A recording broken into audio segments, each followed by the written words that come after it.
Diba? If you tell the truth, oo, sayang ang pera mo ninakaw. If you tell the truth and then you return the money, you will go to jail. So then, don't tell the truth. You just give it to me. I will make sure you will not go to jail.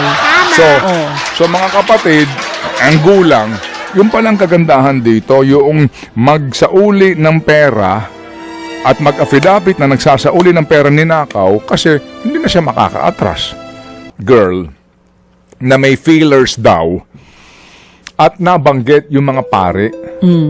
Oo nga, pinadaan daw sa pare. Pero kaibigan, hindi ko alam kung ilang layer, no? Yung pinagdaan ng informasyon. Although, kasi nga po ang atin dito is gawin nyo na po ang lahat na magagawa po ninyo sa gitna po ng kapangyarihan po at laki ng inyong intelligence fund para po mapauwi si Saldico.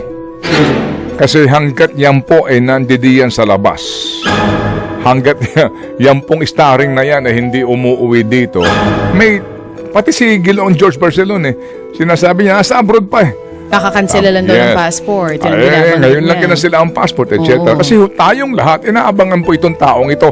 At meron kasi siyang, ganun din po, no? Chop-chop na paglalahad ng informasyon. Hindi ko alam kung dyan ba humugot ng inspirasyon tong isa na nagcha-chop-chop di ba? Nag-chop-chop ng kanyang informasyon. Tuloy ngayon, wala naniniwala sa kanya. Mahirap yung gano'n. Oo. Naalala ho ninyo by episode 1, episode 2. Tapos napagod na yung tao. Anyway. Opo. Ang sinasabi po, idadaan daw sa pare. Ako, nabuhayan ako ng loob doon sa punto ng, talaga po. Kasi, mga kapatid, hindi naman po sa anuman, pero nung pinakikinggan ko, yung kwento nitong si Yusek Roberto Bernardo, doon sa tinanong siya tungkol sa bakit ba napasok sa eksena itong si General Nicolas Torre, na ngayon po ay nagsasabi na hindi ko pinipirmahan yung aking retirement, yung kanyang optional retirement, another controversy yun. Di ba't natanong siya, ba't ba pumasok sa eksena si General Torre? Na hindi na po chief PMP daw at that time. At di na rin po si IDG chief, kasi nga floating siya. At ikinuwento nga niya yung encounter na iyon. Ang sinasabi nitong si Roberto Bernardo, doon ako nakapag-isip-isip din. Ano sinabi niya? Kasi po, naandoon po ako at nakipagpulong po ako, kasama ko po ang aking mga anak sa aking pong spiritual advisor. Yan ang napakalaking bagay. Sorry po, magpapasintabi lang po tayo sa kung sa inyo po mga paniniwala o sa ating pong kinabibilangan po na anuman pong sekta. Kasi yung sinasabi niya is pare na kanyang spiritual advisor. So, ang akin lang naman, kasi hindi nga niya binabanggit yung pangalan ng pare, di ba? So, siya ay pumunta doon at humingi siya ng guidance. Humingi siya ng payo. Ang aking presumption dito, gaya po noong, kasi nga kaninang umaga gusto kong makontak si Jun Losada para nga sana makapanayan po at mahingian po ng kanyang personal experience. Si Jun Losada po, nung panahon na siya ay nagdesisyon na umuwi sa Pilipinas at siya po ay ibiniyahe at mabutit nakaligtas, doon po humingi yan ng sanctuary sa mga madre. Okay. Yun po ang simula na. Yung pong guidance na ibinigay sa kanya ng kanyang mga naging spiritual advisors. So naalala ko that time, ang payo sa kanya is to tell the truth. Magsabi na lamang ng lahat ng katotohanan. Paano po yung mga kwento na wala akong sapat na ebidensya? Hindi, basta sabihin mo ang totoo. FM. So siguro nga po dito si Roberto Bernardo, nung napayuhan ng kanyang spiritual advisor, sinabihan din siya na sabihin mo ang totoo. Speak truth to power. Ika nga po, mga kapatid, hindi po ba? Sabihin mo ang katotohanan at pawang katotohanan lamang. Kasi nga, ang prinsipyo dyan, ito hong mga nagbibigay po ng ganyang pong uri ng payo ay the truth will set you free. Yan din ang sinabi nitong sila June Losada. Sabihin mo na lahat ng katotohanan. Dahil yan ang magbibigay sa iyo ng kaliwanagan ng isip. Kumbaga, pinauubaya mo na kung ano ang mangyayari after that. Kaya nga po, dito, nung akin napakinggan yan, sabi ko, ay kaya pala. Most likely, yung kanyang advisor nagsabi sa kanya na, sabihin mo na ang lahat ng katotohanan. Kaya nga nung nagkaroon ng hearing ng Blue Ribbon, inaasahan ko sana po, doon naandoon yung Ulaybar tsaka yung Ngu na nag-deny lamang at naandun po yung pong naghayag ng kanya pong nalalaman at personal knowledge man lamang nagkaroon ng test of credibility kay Bernardo, di ba? Para bulaanan din yung simpleng denial lang na hindi namin kilala yan. Ay, hindi totoo yan. Ganun po kasimple. Kasi kung magkakaroon ng test of credibility, halimbawa, yung hihingi ka Rome ng detalye. Yun eh. Detalye. Sige nga, sa iyong pagkakaalala, yung pag-deliver mo kamo ng ganito kalaking pera, detalye. Kasi po, ang taong nagsasabi ng katotohanan, balik ta rin mo man yan, yung kanyang memory, hindi po at hindi yan kukupas ng lubusan, magbabago-bago. Hindi mababago. Hindi po ba? Anyway, so walang nangyaring ganon ng test of credibility at tinanggap na lang, okay, ito sinasabi, denial, tapos na ang boxing. Para din kay Bunuan. Anyway, tapos na yan. So ngayon, ang akin po lamang ditong pinupunto, yun ang kagandahan kay Roberto Bernardo. Sa akin po pagkakaunawa lamang ito dahil nga po sa kanya pong spiritual advisor. Na sana nga, ito rin po ma-encounter ng ibang mga sangkot dito. Kagaya po ni Curly at saka nga nitong kanyang misis. Sana po maka-encounter sila ng ganon. Kasi ngayon mukhang ang kanila pong kinahinatnan ay hindi spiritual advisor. Kung hindi legal advisor. Anong kaibahan ng legal advisor sa spiritual advisor? Well, yung legal advisor based on... Well, ayoko magsalita, baka may masaktan ako. Siyempre, pag legal advisor versus Anong spiritual... Anong kaibahan? Siyempre, may intervention ni Lord yung sa spiritual advisor. Intervention ni Lord. Oo, so parang kung magbibigay ka ng payo, di ba, parang nakaangkla sa Sige. Diyos, Oo. mga ibibigay mong payo, yung totoo na. Hindi, mahirap mag-invoke ng Diyos katotohanan na. Mahirap mag-invoke nga. Alam mo, mahirap mag-invoke ng ganyan. Pero, ang sabi ko nga, spiritual advisor, yung sinasabi na, Ano? you tell the truth because the truth will set you free. Teka. Hindi, basic lang yan. Oo. Listen, okay? Okay.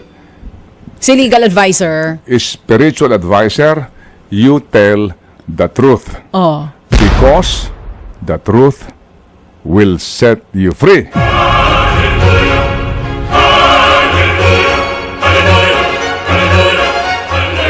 Okay? Alright. Kung legal advisor, itong sasabihin niya. Ano? Alright? Okay. If you tell the truth will put you in jail.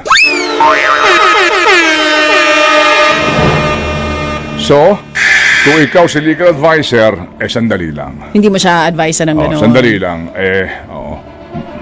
Di walang intervention ni Lord. Char! So, Yung legal sandali lang. advice. So, kumbaga dali. Magkano ba ibabayad mo? Depende. Magkano ba bayad mo sa akin? Attorney, magkano ba usapan natin dito? Ganito, sige. Because if you tell the truth, you will go to jail. The truth will put you in jail.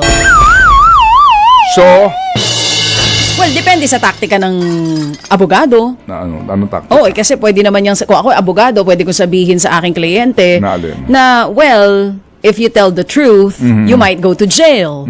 But if you tell the truth, yan din ang magiging rason kung bakit mapunta ka man sa jail, pwede kang ma-release sooner or later. Pwedeng ganon, pwedeng Pwede ka taktika. maging WPP. Oo, pwedeng kang- maging taktika, depende talaga Pwede ka sa maging legal testigo. advice. Correct, Alright, oo. sige. So, yun na nga. No? Dito po sa kasong ito, you tell the truth and then samahan pa po ito ng tama din pong guidance. Oo. Pwede pong pakiusapan na pwede ba kami maging testigo. Yan, oo. Diyan Kumbaga na- may paghahagil Okay. na nagaganap. Ngayon, dito ho papakasok din yung, okay, gusto mo maging testigo. Ano ang ating assurance na nagsasabi ka ng totoo din maliban sa mga kwento mo at patunay na ikay sincero? Doon na papasok yung sinasabi ng iba na nagsauli nga ng pera. Restitution kasama yon. Although hindi daw requirement yan. Ha? Oo. Hindi nga In requirement. fairness, sinabi din naman ng DOJ yan. Oo. Hindi yan. Pero para mapakita... Pero idol mo talaga si Alin? si Prosek Padulyon, di ba? Oo. Talaga. In fairness naman talaga to him. Pero para mapakita Okay. na sincero ka, na maging parte ng Witness Protection Program, ang ilan pinapakita, magbabalik ako para ito. Para malaman nyo na nagsisisi ako sa mga nagawa ko. Ibabalik ko kahit papano yun natitira dito. So, kagandahan po dito sa nangyayari nga so far po naman doon sa mga nagsauli na po ng pera, una, naramdaman mo na yung kanila pong pagiging nagkaroon ng kahit papaano po, bagamat hindi daw ho ito yung kabuuang halaga. Kung susumahin mo yung mga ninakaw na pera, meron pong papapakita ng kanila pong kagustuhan na magbayad, magbigay ng bahagi ng kanilang kinulimbat. Kahit papaano po, meron pong kumbaga, good faith na matatawag. Kahit papaano. Correct. Kasi nga sinasabi, barya lang yan eh. Oh, porke ba nagbalik na, wala nang barya kasalanan. Hindi naman ganon. Kumbaga, kapag gumawa ka ng, kung gusto mo maging witness, bukod sa pagsasabi ng totoo, eto pa, para maniwala kayo sa akin lalo, ibabalik ko pa yung iba sa nandidito pa sa akin o nandito pa sa akin ngayon. Kesa naman sa, wala kang ibabalik, di ba? Okay, so ngayon, Oo. ito ho mga kapatid rin naman, ang kainaman pala dito, lumalabas ngayon, maganda nga rin talaga na hintay mo muna magsauli yan. At sa pagsasauli niyan, kasama na doon sa Memorandum of Agreement at nabahagi po ng lalabas na sinumpang salaysay. Nagsauli ka ng pera na ninakaw mo, maaring hindi pa kompleto yan, pero nagsauli ka ng pera, ibig sabihin, hindi ka na pwedeng umatras. Kasi mahirap yung ikaw masyadong magulang, gusto mong maging testigo ng estado, hindi ka magsasauli ng pera. Hindi. Pasok niyo muna ako sa WPP. Tsaka natin pag-usapan niya kung magsasauli ba ako ng pera o hindi. Di ba? Pasok niyo muna. Sigurista ang gulang eh. Siguro yung kanyang legal advisor, medyo ganun nga ang takbuhan ng kaisipan, no? If you tell the truth, you will go to jail. Di ba? If you tell the truth, sayang ang pera mo ninakaw. If you tell the truth and then you return the money, you will go to jail. So then, don't tell the truth. You just give it to me. I will make sure you will not go to jail. So mga kapatid, ang gulang, yung palang kagandahan dito, yung magsauli ng pera at mag-affidavit na nagsasauli ng pera ninakaw kasi hindi na siya makaka-atras. Kasi magbago man siya, mag-retract man siya, Ng statement. sino ba namang siguro yung talagang super corrupt na lang na Sandigan Bayan Justice o talagang Parang ang hirap lusutan ng ganun no? Kasi nagsauli ka na ng pera Oo Tapos bigla ka magre-retract na, hindi ko po ginawa yan, hindi po totoo yan. Nagsauli ka na. saan galing to? Yan. Ano to? Pamasko mo sa amin? Pamasko mo sa taong bayan? Hindi ba? Hindi, parang ang hirap ng baguhin pag may kasamang pagsasauli ng pera. Ang ganda rin, di ba? Kung ito ho ay strategy po nila Prosec, saludo ho kami sa inyo. Oo nga naman, ano? Ang ganda pong kaisipan yan. Paano ka aatras? Nagsuli ka na ng pera, hundreds of millions pa. Kumbaga, no turning back. No turning back. Ito si Bernardo po, mga 1B daw po ang sinasabi na ibabalik. Although meron siya na ibalik, hindi pa po ito, maliit na halaga po lamang ito. Kaya nga tuloy, ito ho si Curly, nung hearing, balikan lang natin yung kanyang sinasabi. kung bakit daw po naman, ano ang logic niya, ano ho ang talino niya, kung bakit niya ayaw po mag-restitute, ayaw magsauli ng pera na kanilang kinulimbat. Para sa akin po, parang kami po ang nanakawan. Parang ibig sabihin, parang modern day na pagnanakaw, ibig sabihin yung nakaw ba, siya pa ang magbibigay ng pera dun sa ninakawan niya, parang ganun po. So parang kami po yung ninakawan. Oh, hindi nga, di ba? Yung sabi niya. Parang modern day. Parang kami na po yun. pagnanakaw. Kasi ho, pag, ang pinanggagalingan nito, yung debate ng kailangan ba nilang magsauli muna ng perang ninakaw nila. Bago sila i-admit sa Bago WPP. sila ipasok. Oo. So sinasabi niya, parang kami ninakawan. Parang modern day na pagnanakaw. Na ika niya ulit, pakinggan natin.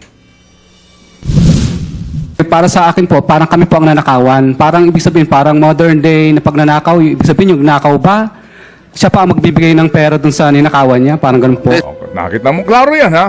Yung nakaw ba? Yung nakaw ba? Siya ba ang magbibigay ng pera sa ninakawan niya? Oo nga naman. Ang laking insulto sa atin yan. Ninakawan tayo, tapos isasauli namin yung pera ninakaw sa inyo? Alam mo, ano kayo, ano kami, tanga? Sa kakapaulit-ulit natin itong audio niya, doon lang natin na-realize na may point siya. Kasi nung una, nung napakinggan niya ng mga senador, pati ng iba, parang, uy, napakapit daw sila, mapapabalikwas pa daw sila doon sa kanilang mga Pero upuan. Pero, kung iintindihin yung mabuti, may point. Dahil ang sabi, ano ulit? Oh, pakinggan natin Pakinggan na nyo. lang. Oh. Malalaman nyo kung anong ibig niyang sabihin sa kanya pong mga nasabi sa Blue Ribbon Committee hearing. Narito, pakinggan muli. Curly, pasok. Para sa akin po, parang kami po ang nanakawan. Parang ibig sabihin, parang modern day na pagnanakaw, ibig sabihin yung nakaw ba, siya pa ang magbibigay ng pera dun sa ninakawan niya, parang ganun po. Kita mo? Okay, ganito ha. Simplify natin. Ninakawan kita. Oo. Ninakawan kita. Ninakawan mo ako. Ninakawan kita. Tapos yung ninakaw ko sa'yo, Ibabalik mo sa akin. babalik ko sa'yo? Oo. Medyo ganon. Oo. Yun, o mahina lang tayo umintindi. Ano ba? Baka mahina tayo umintindi doon sa sinasabi niya. Ha? Oo. Ninakawan mo ko, tapos ibabalik mo sa akin yung ninakaw mo? So pagbalik mo sa akin na ninakaw mo, mabait ka na? At magte-thank you ba ako sa'yo? Ha? Na para bang ikaw pa ang biktima? Eh, ikaw nga ang magnanakaw, Ted Filon. Ninakawan mo ako eh. Bakit mo nga naman ibabalik sa akin ang ninakaw mo? Diba? Naintindihan na natin ngayon, ano? Wow. Ang bilib ako sa advisor nito, sa legal advisor nito. Oo. Baka on his own yun. Ha? On his own.